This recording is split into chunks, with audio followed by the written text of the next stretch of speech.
नमस्कार, रात के 9 बज चुके हैं। मैं ब्रजेश राजपूत हाजिर हूं आपके अपने कार्यक्रम द एडिटर शो में दिन भर की खबरें लेकर।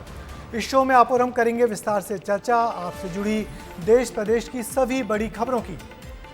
सबसे पहले बात होगी जनसंख्या की, क्योंकि आज विश्व जनसंख्या दिवस है, तो ऐसे में एक बार फिर बढ़ती पॉपुलेशन की रोकथाम पर बहस छिड़ गई है। जनसंख्या के मामले में भारत चीन से आगे निकल रहा है। अभी क्या स्थिति है और क्या बहस छिड़ी है, सब कुछ बताएंगे आपको आगे विस्तार से। अगली खबर में बात करेंगे मध्य प्रदेश के मुआवजा रैकेट की।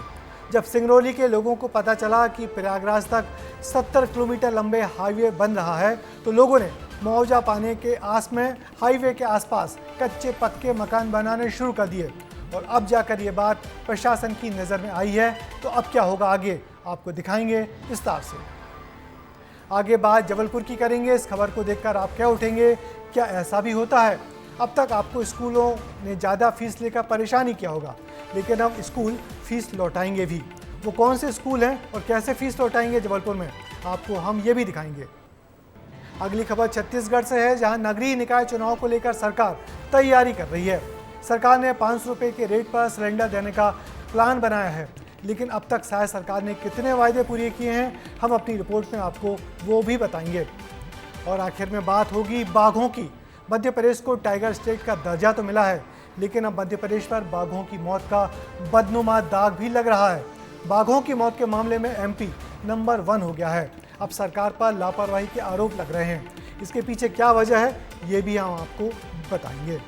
तो चलिए शुरू करते हैं द एडिटर शो। आज विश्व जनसंख्या दिवस है और इस दिन हम फिर बात करेंगे हमारे देश की बढ़ती आबादी और उससे होने वाली परेशानियों की। दुनिया की सबसे ज़्यादा आबादी वाला देश बनने के बाद भी हमारे देश में जनसंख्या को लेकर कोई गंभीर नीति नहीं बनी, मगर धर्म के आधार पर एक दूसरे की कौम को जिम्मेदार ठहराने की प्रवृत्ति दिनों दिन बढ़ती ही जा रही है। हैरानी इस बात की है कि सरकार में बैठे जिम्मेदार नेता और मंत्री भी जनसंख्या को रोकने के लिए गंभीर नहीं दिखते, बल्कि इस समस्या की आड़ में राजनीति की रोटियां ही सेकते दिखते हैं।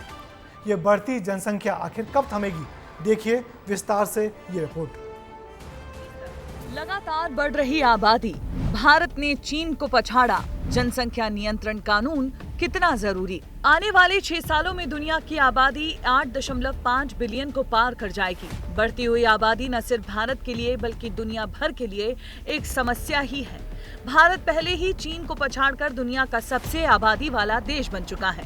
भारत की आबादी 1.4286 अरब पहुंचने वाली है, जबकि चीन में जनसंख्या 1.4257 अरब है। एक विषय है जिसको मैं आज लाल किले से स्पर्श करना चाहता हूं, और वो विषय है हमारे यहां बेतहाशा जो जनसंख्या विस्फोट हो रहा है। दुनिया की आबादी की बात करें तो वो 8 बिलियन तक पहुंच चुकी है। इस वक्त भारत में जनसंख्या को नियंत्रण करना बड़ा सवाल है, क्योंकि संयुक्त राष्ट्र के आंकड़ों के मुताबिक अप्रैल 2025 तक भारत की आबादी चीन की आबादी को पीछे छोड़ देगी। तो ऐसे में भारत में एक बार फिर जनसंख्या को लेकर नई बहस शुरू हो गई है। जनसंख्या जैसे गंभीर मसले पर भी छोटी राजनीति हो रही है, और इस बार भी नेताओं का पसंदीदा विषय है हिंदू मुसलमान। कुछ जनसंख्या नियंत्रण जरूरी बता रहे हैं, तो कुछ हिंदू मुसलमान की आबादी की तुलना कर रहे हैं। देश में 147 जिला है जहां का जनसंख्या बड़ी तेजी से बढ़ रहा है, और वो कारण है हिंदू महिलाओं की FTR कम है और मुस्लिम महिलाओं की FTR ज़्यादा है, 7.25% के लगभग में ज़्यादा है। इसलिए देश में एक सामाजिक विषमता का भी सवाल है कि अब जरूरत है एक कड़ा कानून लाने का। आज विश्व जनसंख्या दिवस पर यही जरूरत। मुसलमानों की जनसंख्या बढ़ने के दावे पर हंगामा हो रहा है। वहीं मध्य प्रदेश के पूर्व सीएम दिग्विजय सिंह ने इसे नफरत का एजेंडा बताया, तो बीजेपी ने उन्हें जमकर लताड़ दिया। बात ये, इनके पास और कौन सा एजेंडा है? नफरत फैलाना, लोगों के बीच में वैमनस्यता पैदा करना, झूठे आरोप लगाना, झूठी खबरें लगाना। ये किस आधार पर किया जनसंख्या का उन्होंने? 2011 के बाद तो सेंसस ही नहीं होने दिया उन्होंने। अरे 2021 का सेंसस फिगर्स क्यों नहीं अनाउंस करती है भारतीय जनता पार्टी? अब उनकी विचारधारा ही पूरी तरह से आउट ऑफ ट्रैक है। पिछले कई वर्षों से इस प्रकार की बातें करके वो सुर्खियां तो प्राप्त कर लेते हैं, लेकिन कांग्रेस का बहुत भारी नुकसान करते हैं। बहस तो जारी रहेगी, लेकिन जनसंख्या वृद्धि के नुकसान और फायदे समझिए। ज्यादा आबादी का मतलब ज्यादा उपभोक्ता यानी अर्थव्यवस्था का बढ़ना, लेकिन सुविधाओं की कमी, रोजगार का संकट, स्वास्थ्य सेवाओं में मुश्किलें भी हैं, जिसका एक नमूना हमने कोरोना काल में भी देख चुका है। इसीलिए अब एक बार फिर इन आंकड़ों को देखने के बाद जनसंख्या नियंत्रण कानून की मांग तेज हो गई है। 2019 में जनसंख्या विनियम विधेयक लाया गया था, जिसके तहत 2 से ज्यादा बच्चे पैदा करने पर सजा और सरकारी योजनाओं के लाभ से वंचित करने का प्रस्ताव था। हालांकि तब इस बिल का जमकर विरोध हुआ था। बाद में इसे ठंडे बस्ते में डाल दिया गया। आजादी के बाद से करीब 35 बार जनसंख्या नियंत्रण को लेकर बिल पेश किया गया है, लेकिन आज तक इसे कानूनी अमली जामा नहीं पहनाया जा सका है। तो इस बार सरकार इस मांग को कितना जरूरी समझती है और क्या कदम उठाती है, ये देखना होगा। ब्यूरो रिपोर्ट, विस्तार न्यूज। तो वक्त है जनसंख्या की बढ़ती रफ्तार को रोकने के लिए कदम उठाने का। हमारे देश के रहनुमा अब इस समस्या पर गंभीरता से सोचें और अपने राजनीतिक मतभेद भुलाकर आबादी को थामने की नीति बनाएं, वरना हम, आप और हमारे बच्चे बढ़ती आबादी की समस्या पर स्कूल से लेकर कॉलेज तक निबंध ही लिखते रह जाएंगे। मध्य प्रदेश के सिंगरौली में मुआवजा रैकेट चल रहा है। इस जिले से प्रयागराज हाईवे निकलने वाला है और हाईवे के आसपास मुआवजा हथियाने के लिए सस्ती दरों पर खेत खरीदकर वहां कच्चे पक्के आधे अधूरे मकान खड़े कर दिए गए हैं। आने वाले दिनों में जब जमीन का अधिग्रहण होगा तो कुछ दिन पहले बने इन कच्चे पक्के मकानों को पक्के मकान बताकर करोड़ों रुपए सरकार से वसूल लिए जाएंगे। विस्तार न्यूज ने दलालों से बात कर इस मुआवजा रैकेट को सामने लाने की कोशिश की है। देखिए मौके से ये रिपोर्ट। हाईवे पर लालच का अतिक्रमण, सिस्टम में भ्रष्टाचार का संक्रमण। ये सब मुआवजा के लिए ही पूरे घर बनाए जा रहे हैं। यहाँ पर 20% और 80% भी चल रहा है।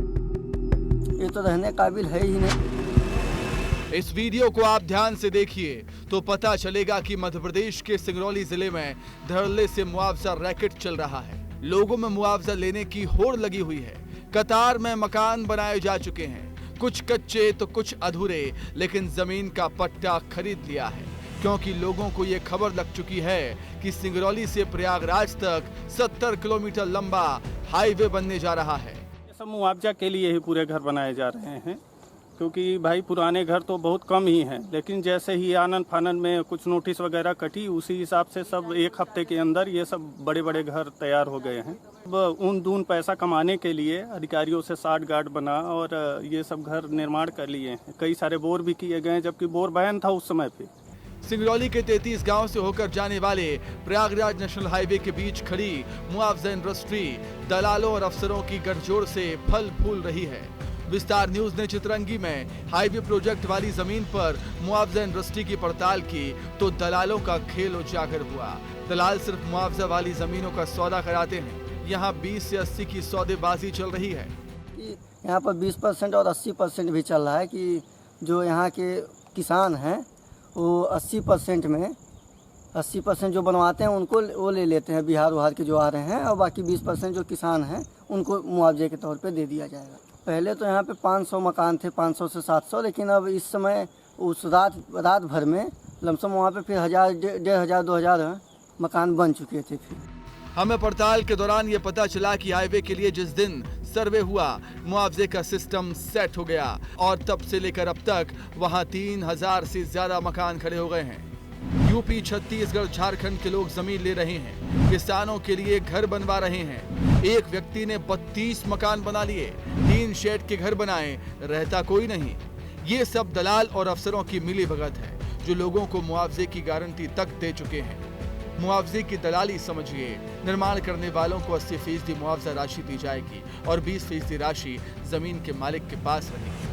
हमने एसडीएम से जब इस मुआवजा रैकेट के बारे में सवाल किया तो उन्होंने बताया कि अधिसूचना के नोटिफिकेशन से पहले जो मकान बने हैं मुआवजा केवल उन्हें ही मिलेगा। सर्वे में जानकारी प्राप्त हुई है कि कुछ लोगों ने 3A के प्रकाशन के बाद अपने मकान निर्माण किए हैं। ऐसे मकानों को चिन्हित किया गया है सर्वे दल के द्वारा, साथ ही उनके फोटो जियो टैग के द्वारा सेव कर लिए गए हैं।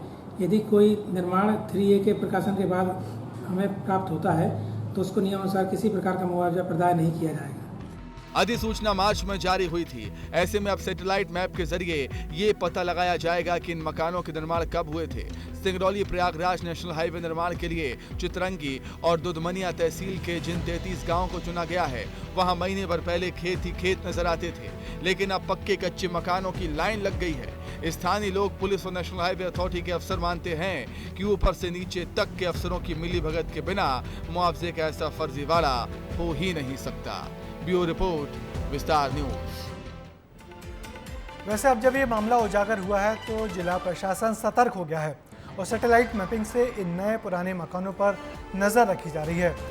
मगर ठेकेदार और भ्रष्ट अफसरों की किसी नए प्रोजेक्ट पर कैसे गिद्ध दृष्टि रहती है, सिंगरौली का ये मामला इसका बेजा उदाहरण है। और अब खबर छत्तीसगढ़ की, जहां आने वाले दिनों में नगरीय निकाय के चुनाव होने हैं।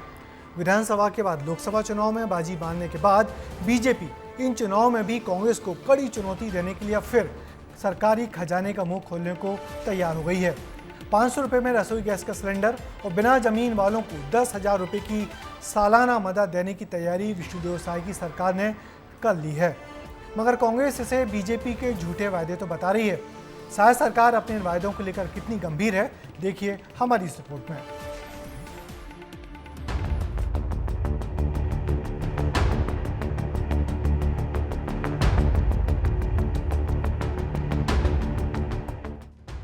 विधानसभा और लोकसभा में बाजी मारने के बाद बीजेपी नगरीय निकाय चुनाव की तैयारियों में मशगूल हो गई है। छत्तीसगढ़ में 184 नगरीय निकाय हैं, इनमें से 169 में ही चुनाव होंगे। बाकी 15 निकायों का कार्यकाल 2025 में पूरा होगा। नगरीय निकाय और त्रिस्तरीय चुनाव के ठीक पहले बीजेपी अब गैस सिलेंडर 500 रुपये में देने जा रही है। विधानसभा चुनावों से पहले बीजेपी ने प्रदेश से ये वादा किया था। बीते दिन बीजेपी प्रदेश कार्य समिति की बैठक में सीएम विष्णुदेव साय ने इस ओर इशारा भी किया था। भूमिहीन लोग हैं, उनको 10,000 रुपया साल का देने का काम हम लोग को करना है और इसके लिए 500 करोड़ रुपया हम लोग बजट में रखे हैं, उसको भी आने वाले समय में करेंगे। गैस का सिलेंडर 500 रुपये में देने का वादा है, उसको भी करेंगे। जो भी वादा है वो सब वादा आने वाले समय में पूरा करेंगे। 22 मिनट 47 सेकंड के भाषण में सीएम साय ने 2 बड़ी योजनाओं का जिक्र किया जो आगे आने वाले दिनों में शुरू होंगी। सरकार भूमिहीन लोगों को 10,000 रुपए सालाना देने का काम करने जा रही है। इसके लिए सरकार ने बजट में 500 करोड़ रुपए का प्रावधान किया है और दूसरा गैस सिलेंडर 500 रुपए में दिए जाएंगे। छत्तीसगढ़ की सरकार प्रदेश में राजस्थान सरकार की नीति अपनाएगी। लोग जल्द ही 1,100 रुपये में सिलेंडर खरीदेंगे और प्लान के मुताबिक सरकार 600 रुपये की सब्सिडी देगी। अब सरकार उन सभी गारंटियों पर फोकस करने पर जोर दे रही है जिसके वादे चुनाव के दौरान किए गए थे। हालांकि ऐसे कई वादे हैं जिन्हें सरकार पूरा कर चुकी है। सरकार ने 18 लाख गरीबों को पीएम आवास योजना के तहत पक्का घर दिया, किसानों का 2 साल से बकाया बोनस दिया, धान खरीदी 21 क्विंटल प्रति एकड़ के हिसाब से हो रही है। रामलला दर्शन योजना के तहत लाखों श्रद्धालु रामलला के दर्शन कर रहे हैं। साथ ही तेंदुपत्ता की कीमत 4,000 से बढ़ाकर 5,500 रुपये प्रति मानक बोरा देने का काम सरकार कर रही है। बीजेपी सरकार लगातार बैठकें कर रही है और एक बार फिर से अपना वोट बैंक साधने की पूरी कोशिश कर रही है, लेकिन कांग्रेस को ये रास नहीं आ रहा। 7 महीना का कार्यकाल में पूरी तरह से छत्तीसगढ़ की सरकार, भारतीय जनता पार्टी सरकार फेलियर है। चाहे अपराध के मामले में देखे, चाहे योजनाओं के मामले में देखे, सिर्फ कांग्रेस की सरकार की योजनाओं को बंद करना और नाम बदलने के समय कुछ। चुनावी शोर में वार पलटवार आम बात है और आम नेताओं का जनता से बड़े बड़े वादे करना। बीजेपी सरकार ने भी निकाय चुनाव से पहले ही कई वादे जनता से कर दिए हैं, जिस पर विपक्ष भी कई सवाल खड़े करता है। इस वार पलटवार से परे देखने वाली बात होगी कि वादों का फायदा जनता को मिलता है या विपक्ष के आरोप सही साबित होते हैं। ब्यूरो रिपोर्ट, विस्तार न्यूज। दरअसल छत्तीसगढ़ सरकार अब चुनावी जीत की हैट्रिक बनाना चाहती है, जिसके लिए वो विधानसभा और लोकसभा चुनाव के बाद निकाय चुनाव की तैयारियों में जुट गई है। गरीबों के हित की एक के बाद एक नई नई योजनाएं बनाई जा रही हैं। देखना यह है कि कांग्रेस इस चुनाव में किस आधार पर बीजेपी का नीतियों और वायदों का मुकाबला कर पाएगी। और जबलपुर में जिला प्रशासन ने ऐसा काम किया है जो पहले कभी नहीं हुआ। जबलपुर के 10 स्कूलों का प्रबंधन अब अपने छात्रों की फीस भरेगा। इस उलटमासी की वजह यह है कि इन स्कूलों ने मनमर्जी से 10% से ज़्यादा फीस बढ़ा दी। इसके लिए ना तो बच्चों के अभिभावकों से बात की, ना ही जिला प्रशासन से पूछा।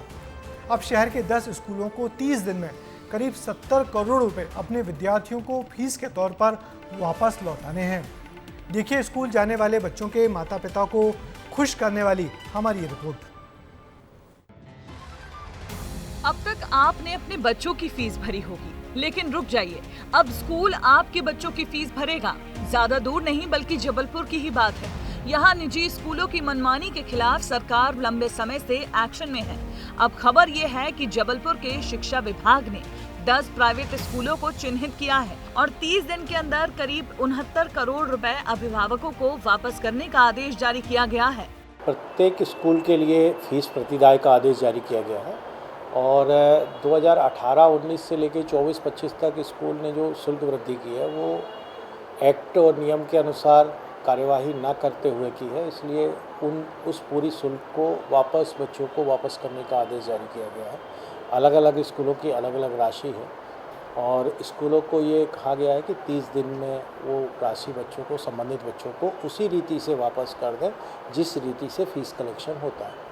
जबलपुर के निजी स्कूलों को 2018-19 से लेकर 2023-24 तक अभिभावकों से वसूली गई एक्स्ट्रा फीस वापस करना होगा, जो हजार या लाख नहीं बल्कि करोड़ों में है। अब ये भी जान लीजिए कि किन स्कूलों पर ये गाज गिरने वाली है।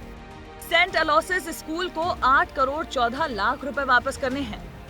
क्राइस्ट चर्च बॉयज स्कूल को 6 करोड़ 65 लाख रुपए देने होंगे।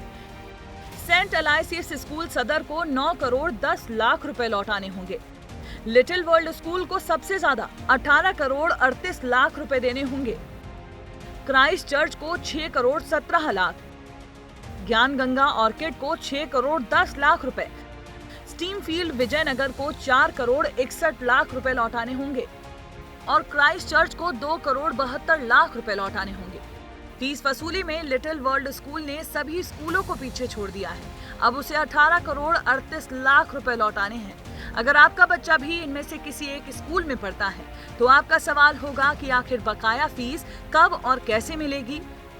तो समझिए कि अगर किसी स्कूल की साल भर की फीस 50,000 रुपए है तो शासन ने फीस स्ट्रक्चर में फीस घटाकर 40,000 रुपए साल कर दी है। यानी वो स्कूल अब हर छात्र के 10,000 रुपए लौटाएगा। स्कूल मैनेजमेंट से परे बच्चों की परिजन इस फैसले से काफी खुश हैं। जी, हम लोग यहाँ पर सारे अभिभावक एकजुट हुए हैं ताकि हमारे बच्चों की फीस कम की जाए। जो कलेक्टर द्वारा निर्धारित गाइडलाइन है उसके अकॉर्डिंग स्कूल को मानना चाहिए कि हमको फीस उसी के अकॉर्डिंग निर्धारित करनी है और स्कूल का पोर्टल ऐप है उसमें भी हमको दर्शाया जाए कि फीस कम हो गई। हमारी मांग जो जिला प्रशासन फीस का निर्धारण कर दिया है माननीय कलेक्टर महोदय ने, उसी को हम चाहते हो उसका पालन हो और सभी पेरेंट्स यहाँ पर इकट्ठे होकर आए थे। जो फीस बढ़ी है, जो बढ़ी फीस है जिसके निर्धारण हो गया वो फीस हम लोगों से ले लें और 2017-18 ज्यादा फीस ली हम लोग वापस कर दें। यही हम लोग की मांग थी। इस संबंध आज हमने ज्ञापन भी दिया है और इसकी कॉपी कलेक्टर महोदय को और जिला शिक्षा अधिकारी महोदय को और माननीय मुख्यमंत्री को भेज देंगे। इन स्कूलों पर यह कार्रवाई इसीलिए हुई है क्योंकि इन्होंने अधिकारियों की मंजूरी लिए बगैर 10% से ज्यादा फीस बढ़ाई थी और कुछ स्कूलों ने तो 15% से ज्यादा की बढ़ोतरी कर दी थी, वो भी बिना पहले सूचना दिए। अब प्रशासन का ये फैसला स्कूलों के लिए बड़ी मुसीबत बन चुका है। जो 2017 का एक्ट है उस एक्ट में एक पूरी प्रक्रिया दी गई है कि इसमें जो भी एक समिति होगी, जिला समिति होगी, जिसकी गणपूर्ति 3 लोगों की होगी, मतलब जिसमें कम से कम 3 लोग एक कोर्ट के रूप में बैठेंगे और जो भी स्कूल हैं उनको नोटिस जारी करेंगे और उनसे सारी बातें सुनेंगे, उसमें एविडेंस कलेक्ट करेंगे और उन एविडेंस की मार्शलिंग करके और फिर एक आदेश पारित करेंगे। लेकिन यहाँ ये है कि पुराने कोई डीओ साहब ने जो शो कॉज दिए थे या कोई दूसरे लेटर दिए थे उसमें जो जानकारी कहीं मिली और एक आदेश पारित कर दिया जो पूरी तरह इलीगल है। शहर के 11 निजी स्कूलों के खिलाफ प्रशासन, शिक्षा विभाग और पुलिस की टीम लगातार 1 महीने से जांच कर रही है। कार्रवाई की शुरुआत में ही प्रशासन ने 11 स्कूलों के 51 लोगों के खिलाफ FIR दर्ज कराई थी। इनमें स्कूलों के चेयरमैन, प्राचार्य, CEO, मैनेजर, सदस्य, एडवाइजर समेत 21 लोग गिरफ्तार हो चुके हैं और अब स्कूलों पर करोड़ों रुपए की फीस वापस करने का दबाव है। जाहिर है कि निजी संस्थानों की मनमानी पर प्रशासन शांत नहीं बैठेगा। जबलपुर में निजी स्कूलों की मनमानी के खिलाफ प्रशासन की कार्रवाई लगातार जारी है। पहले 11 स्कूलों के खिलाफ एफआईआर दर्ज हुई, उसके बाद गिरफ्तारियां हुई और अब इन स्कूलों को फीस वापस करने का आदेश जारी कर दिया गया है। संदेश है उन निजी स्कूलों के खिलाफ जो लगातार मनमानी कर रहे हैं और इतनी बड़ी कार्रवाई होने के बावजूद भी नहीं रुक रहे हैं। कैमरा रविंद्र के साथ दुर्गेश कुमार, विस्तार न्यूज। मगर अब सवाल ये है कि क्या मध्य प्रदेश के दूसरे जिलों में निजी स्कूल दूध के धुले हैं या फिर प्रशासन उनकी जातियों की तरफ से आंखें मूंद कर बैठा हुआ है। निजी स्कूल मनमर्जी से हर साल स्कूल फीस बढ़ाते हैं और मजबूर अभिभावक उसे मन मारकर अपनी जेब काटकर चुकाने को मजबूर है। मगर अब जबलपुर के कलेक्टर ने रास्ता दिखाया है कि निजी स्कूल की जातियों पर प्रशासन कैसे नकेल कसे। मध्य प्रदेश टाइगर स्टेट का ताज पहने हुए है, मगर इसी ताज में अब दाग भी लग रहा है। जंगलों में होने वाली बाघों की मौतों में भी मध्य प्रदेश अब आगे हो गया है, जो कि अच्छी बात तो नहीं है। आमतौर पर तर्क दिया जाता है कि जहां ज़्यादा बाघ होंगे तो वहां बाघों की मौतें भी ज़्यादा होंगी। मगर 6 महीने में 23 बाघों की मौतों ने सरकार के वन विभाग के और जंगल प्रबंधन पर बड़े सवाल खड़े कर दिए हैं। बाघों की मौतों के क्या कारण हैं और कैसे थमेगी ये मौतें, देखिए हमारी इस रिपोर्ट में।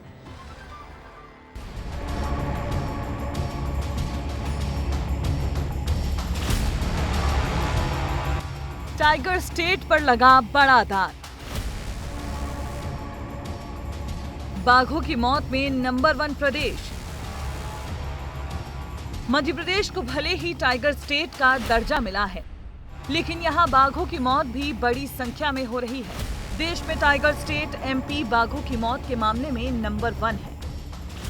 टाइगर स्टेट मध्य प्रदेश में 6 महीने में 23 बाघों की जान जा चुकी है, जिसमें अकेले 12 शावक बांधवगढ़ नेशनल पार्क के हैं। अगर बात करें 2024 की तो देश में कुल 75 बाघों की जान गई है, जिसमें मध्य प्रदेश पहले पायदान पर है।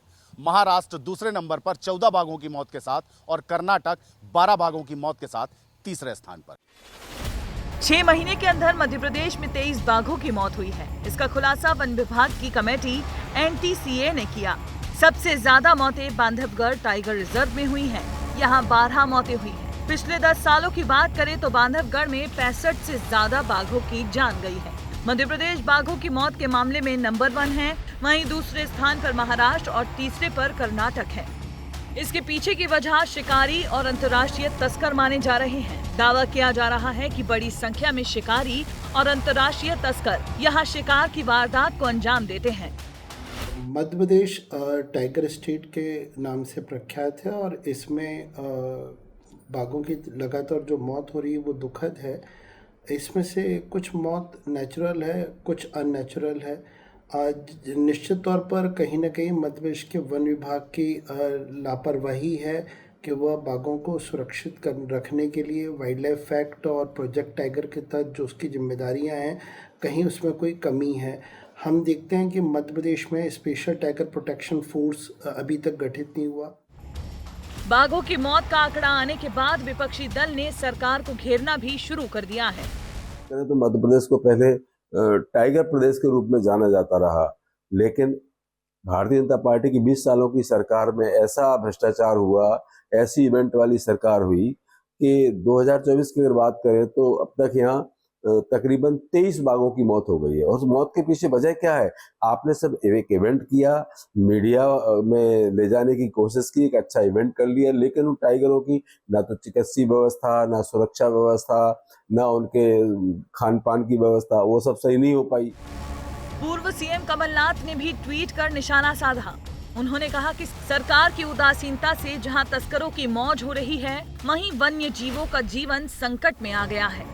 कमलनाथ ने आगे कहा कि साल 2024 में देश में कुल 75 बाघों की मौत हुई, जिसमें से 30% मौतें मध्य प्रदेश में हुई हैं। वहीं बीजेपी इसे प्रदेश को बदनाम करने की कोशिश करार दे रही है।